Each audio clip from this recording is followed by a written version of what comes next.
Hello, and welcome back to the Commander's Guide to Casting the Last Spell. I'm Jade Star, and we're back here in Gildenburg on day 1. Nights actually come before days in this. It's a little weird. But this is after the first fight, and now we get to actually build a town and start some infrastructure. At the previous video, I had already used our 2 workers to dig up a ruin, so we have a little bit of money and materials, and we don't have to do that now. Probably should have saved it for this video. But we also have Tainted Essence from all the zombies we killed, which we can spend on upgrades.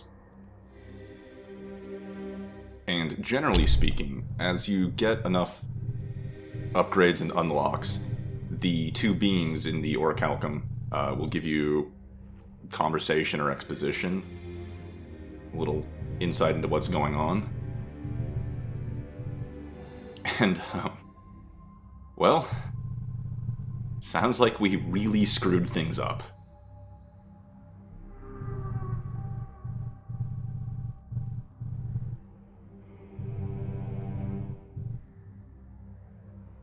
We have 680 essence to spend. We could get a health up, but I'm gonna go for a couple of the weapon unlocks.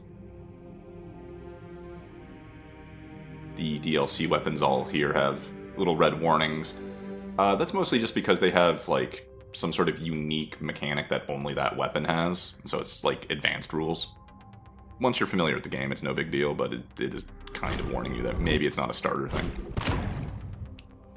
The Tome of Secrets is a pretty standard magic weapon. It's my favorite, I think, of the magic weapons. And if you watch my streams, you know that I love swords. So we'll get some swords.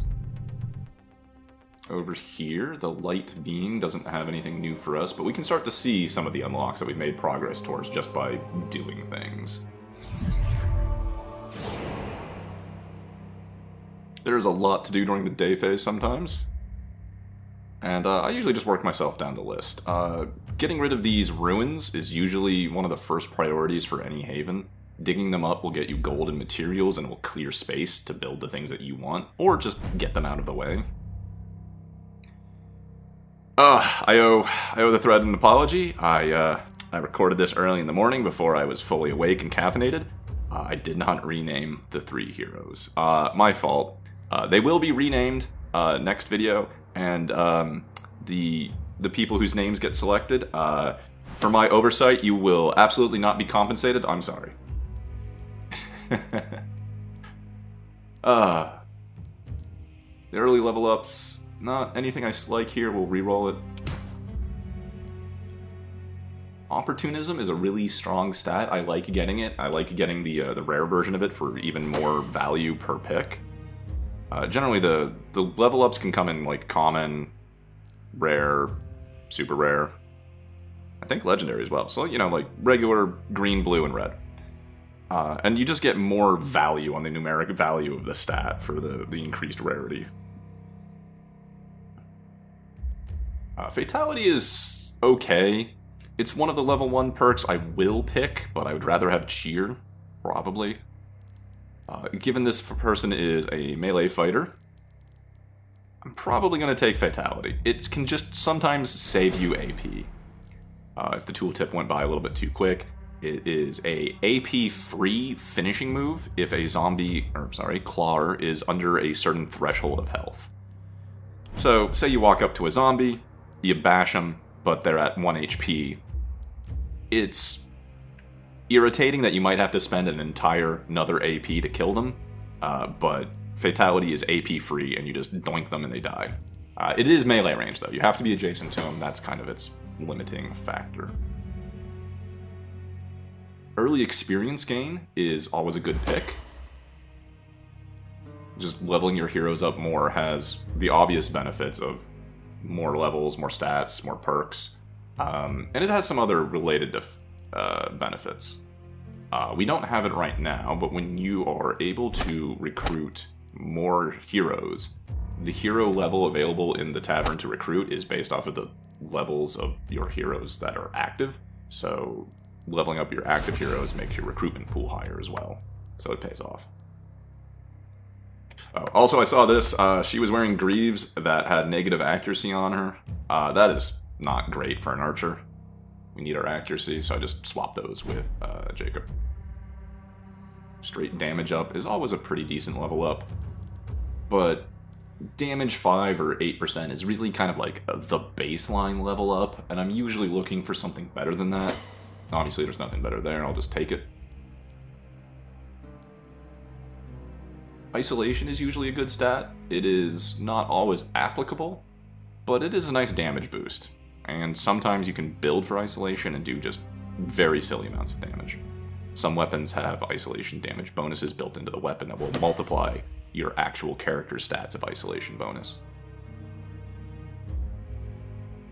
Yes, Scale Spark is an elf, so they get an elf-only perk tree, denoted by the elf statue bust. And elves are powered by coffee. I'm not really liking all of these picks. There's not a great thing here, but Harvester is at least okay. If you know me and you know my style, I tend to like passive traits and passive things. I'm a bit of a goldfish, so I don't always keep in mind a lot of active things, or I don't like spending resources and having to keep track of like resource balance. So I like to run, like neutral. Like, I don't like spending more mana than I'm going to gain every night. I don't like spending more heat than I'm going to sink in every turn if I'm playing like Battletech, things like that. But Harvester will let me get some extra mana, so we can start using the mage abilities, and it should be cool. The short bow is a very minor upgrade over the starting one, so yeah. The shield is not super great, but the pants and the bow are just pointless. So we'll grab the shield because it fills an empty slot on Jacob's equipment. You can slot it in right there, and now he has more block. He's the fighter. Keeping him alive, well, obviously keeping everyone's alive is important, but he's the one that's most likely to take attacks. Might as well give him some extra block. Defensive items are usually going to be prioritized to melee fighters.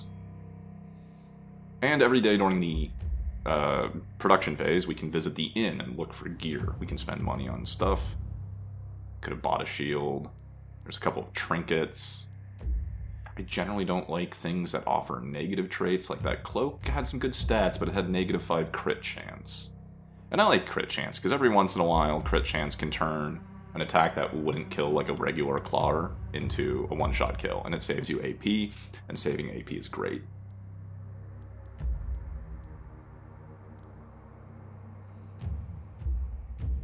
I think in the spirit of filling empty traits, we're going to get the boots and the helmet for our fighter. Now, the spiked boots do have -2 mana regen per day, but that's fine. I find that my melee people generally spend the least amount of mana. Their abilities, I think we generally don't need to use too much, at least the mana spenders, but they are nice. So I'm not opposed to negative mana regen on a melee fighter. I guess I'm not getting the helmet, I misremembered. Just for fun, I'm building the mana well, and we can squeeze it into the corner here, way out of the way, and it'll provide benefits. That seems pretty nice. It's worth knowing that buildings require one tile perimeter of empty space. You cannot build buildings directly adjacent to each other. And that forces your haven to spread out a little bit more, but it also, of course, gives you streets and alleys so that your heroes can move through the haven. And also, the clawers can move through the haven.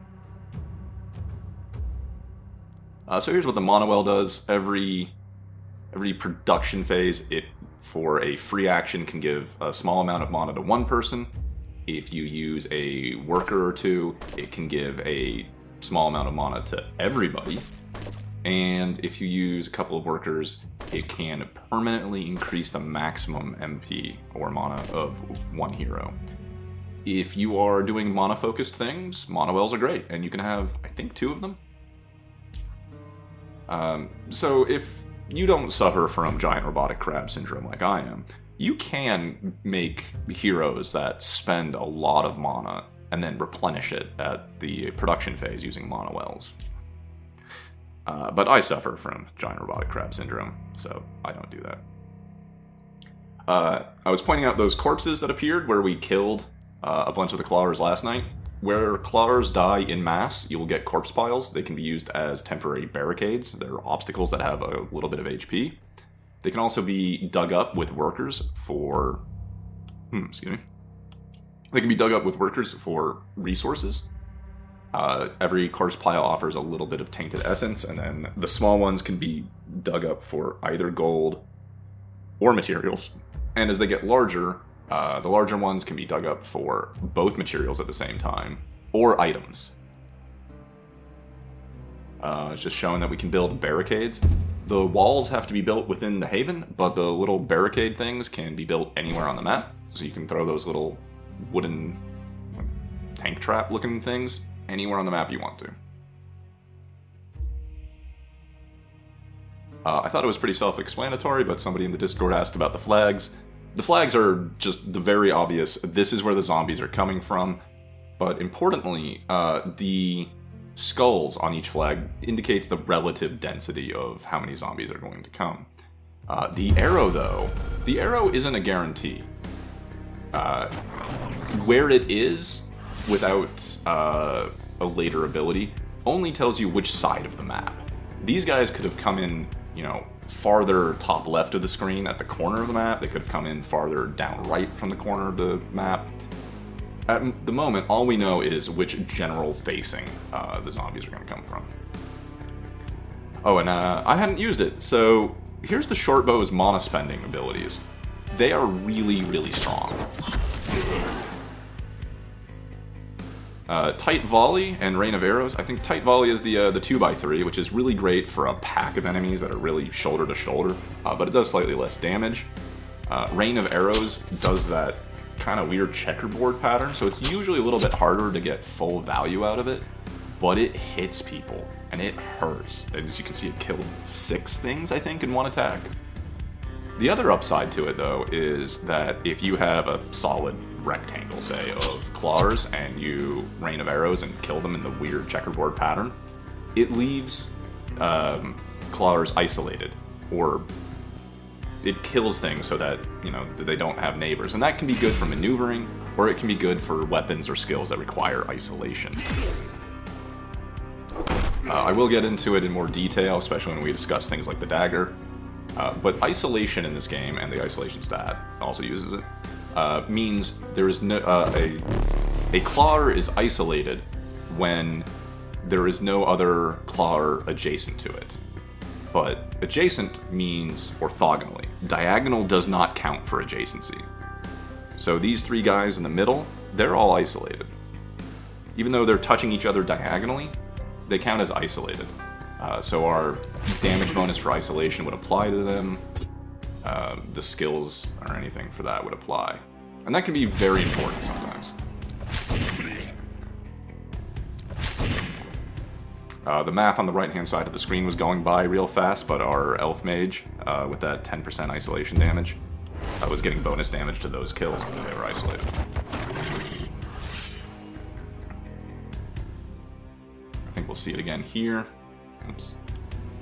I'm very glad this game lets you rewind any movement you take before you take an action. Sometimes I just misclick when trying to select a character and people walk off in random directions. I'm so glad they put a rewind function into that. Great game design, guys.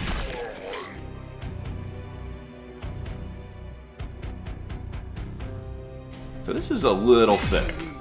And I'm a little worried. Oh, hey, we get to use Fatality. So these 2 claws next to Jacob have very little health, and we can just bonk them and they die, and it doesn't cost AP.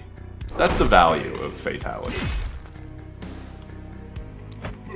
We've gotten 3 free AP, and if I wanted to, I could probably go Fatality that blocker that's really wounded, but that would leave me very close to the swarm, and it would leave me very close to the edge of the map, which is a dangerous place to be. You never know what's coming out of the mist.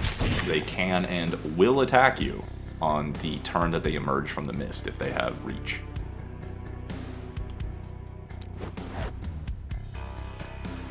Just having a little fun leaping over the barricade.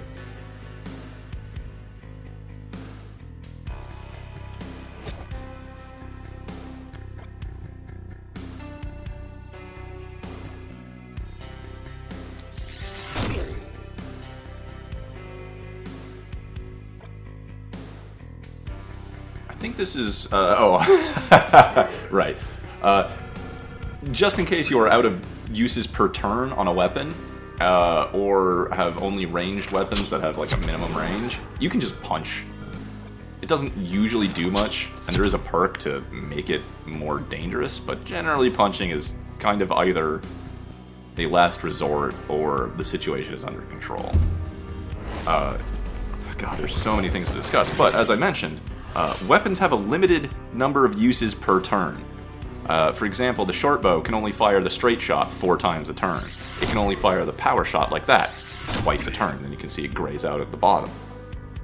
So even if you have all of the AP, your weapon can only be used so many times per turn. There are perks that will grant you additional uses, or there are other things that can refresh that. I think it's actually only the perk. Yeah, I don't think potions do. But this is also why it's sometimes a good idea to have 2 sets of weapons. If you actually, say, have, I don't know, 5, well, let's see, Jacob has 5. So if he had 7 AP, maybe 8, you know, that's all the uses of his hammer, and then he still might have an AP left over. Now, I can use the defensive ability or something else, but if you want to just keep attacking, you might need a second weapon to spend all of your AP. And that is absolutely a point we will get to in later havens.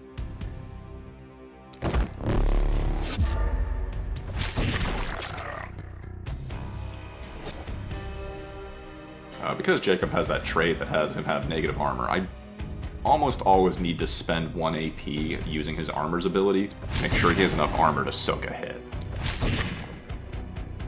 I could be a little bit more diligent, making sure he's out of reach of the claws, but leaving him just within reach so that he gets attacked by a single thing and has the armor to mitigate it, like so, means he doesn't have to travel as far next turn and can start counter-attacking immediately. It's a real small optimization, I suppose, but it's helpful.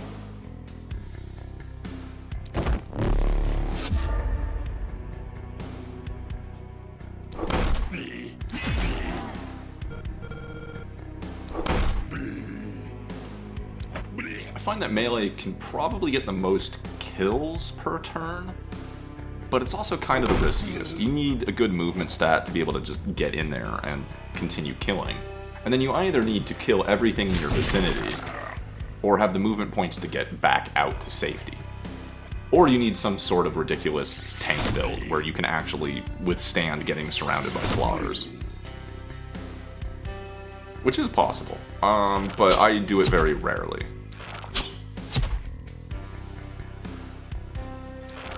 Here, rather than finishing off all these zombies, I'm leaving them all at like 10-20% health. And backing up. Ooh! Jeez, more important things. I'm not sure I pointed it out, but all of these clawers have 120 health. They had 100 health last night. So every night the clawers get slightly stronger. I mentioned that, and I forgot how to quantify it, but here they've gained 20% of their health just between nights. So it's very important that your heroes also power scale every night. You need to get better gear, and you need to level up, and you need to get more damage output to maintain parity with the fact that the clawers are also getting stronger.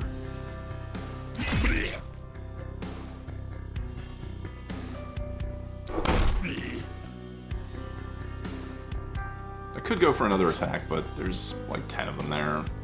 If I don't kill all of them, you know, Jacob needs to have a defense.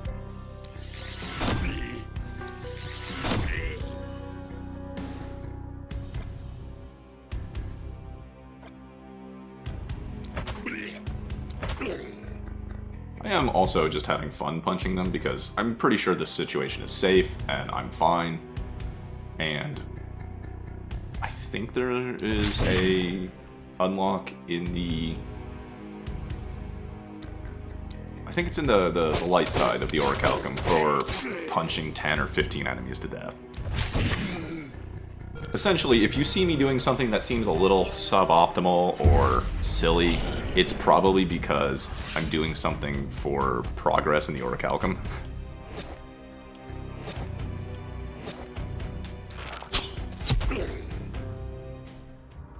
And there we go. We survived another night. It was pretty easy for the first couple of turns, and then that big wave comes in, and you got that moment of panic. That's generally the time to start spending mana to clear out things. And you can manage. I do feel like this game has a very good balance for player feel of, oh shit, that's a lot of zombies, to, whew, I managed. That felt good. Every day, or at the end of every night, the mist moves closer. As you saw there, the mist moved 2 or 3 tiles closer to the haven. And next night, we'll be attacked from 2 different directions at the same time. But we're safe for now. We have a bunch of things to do during the production phase of day 2, and we'll talk about that when we get to it in the next video. Thank you all for watching, and I will see you then.